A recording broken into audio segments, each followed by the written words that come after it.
I had a friend ask me the other day what is one of the strangest verses of the Bible. And I had to answer Joel chapter 2 verse 25. And that verse says that I will give back to you what the locusts have consumed. That's one of my paraphrases of it. There are many translations say basically the same. The Living Translation says, I will give back to you what you lost to the swarming locusts and the hopping locusts and the stripping and cutting locusts. But the locust years of our lives are things that Satan kind of takes away from us. It is a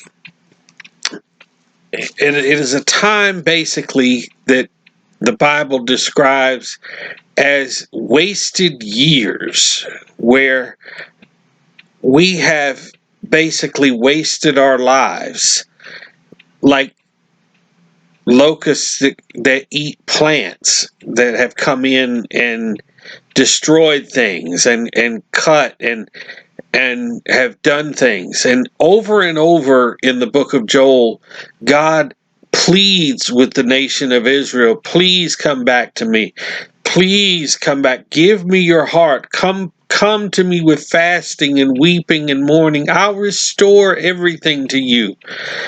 This story in the book of Joel, when he gives that promise to the nation of Israel, that strange promise, I will restore to you what the locusts have eaten, is such a loving promise, that it makes me look back over my life and think, all those years that I have wasted and done all the bad things that I could have done better.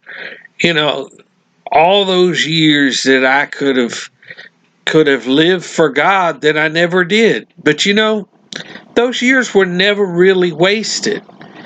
Even in the plants that a locust eats, though it never really has wasted, because the nutrients are stored in the roots, and it gives the roots a chance to grow, because God always reserves something of that plant. And just like in us, God will keep some part of us. Some part of us will come back with a vengeance. Not necessarily a vengeance. I'm not looking for a particular word here, but you all know what I'm trying to say here. Something will come back stronger than ever. God will restore in us something that will be so beautiful and so bright and so wonderful that it will be more spectacular than what you ever lost. Just like when the plant comes back after a locust has ate it, it is more spectacular than what it ever once was, that before the locust ever ate it.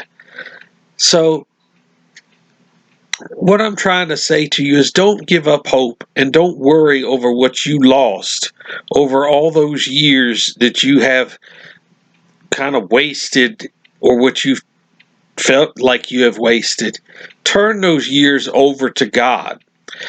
Give them over to God, because you have that assurance in the Bible that God will restore those years that were wasted by the locusts. What are the locusts of your life? Turn them over to God and allow God to take that part of your life and restore it to the fullest.